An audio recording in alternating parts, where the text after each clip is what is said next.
I know, again, I always clarify, you're not a political pundit. I certainly am not.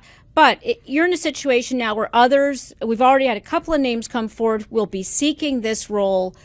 What can we learn from the past mistakes? Because the conditions remain very similar. You still have these 8 members that would be classified as extreme right, don't really want to engage, with the Democrats. So what do you do? What's the genotype you would be looking for? Well, I mean, one, I think, is the definition of the job. Is the job to lead the Republican caucus in pursuit of blocking everything that Biden might want to do? Or is the job to serve the American people through legislation in a traditionally conservative values? I think they have to decide what their job is. If you're there to block, you can allow the chaos that's in the party, including not naming a new speaker, to go on. You will get nothing done until we're at the 11th hour of the next running out of money for the federal government. If they believe that they're going to be held to account, particularly those in Biden districts that Biden carried, that group in particular, well, then maybe they feel like they need to get something done. In which case, sitting in the Democratic caucus is a group that is not if you were to do a Venn diagram, not massively far away from the more moderate Republicans. You just, there's a coalition building component here that says, if you take the hats off or the team jerseys off, find some people who are going to get things done for us.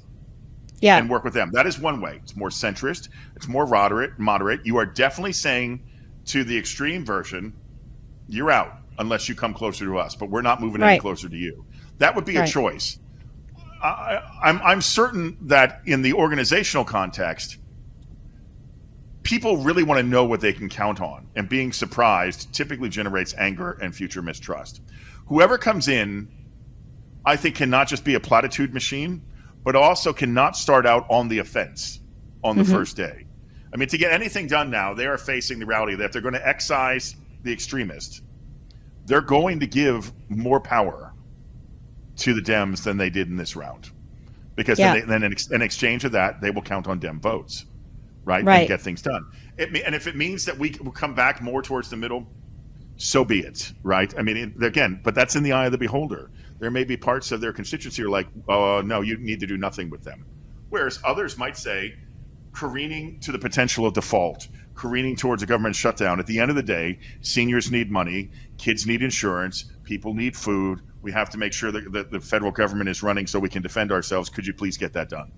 Right? And it's an interesting point. Order, There's been a lot of focus on each other as the stakeholders, this kind of, inter-family conflicts and such. The stakeholders of the American people haven't seen as much rhetoric there in terms of explaining to us, here's what's going on and here's why, I have to take this stance. Because so much of what I've not seen, McCarthy certainly directly address the American people to say, look, we can't go on this way.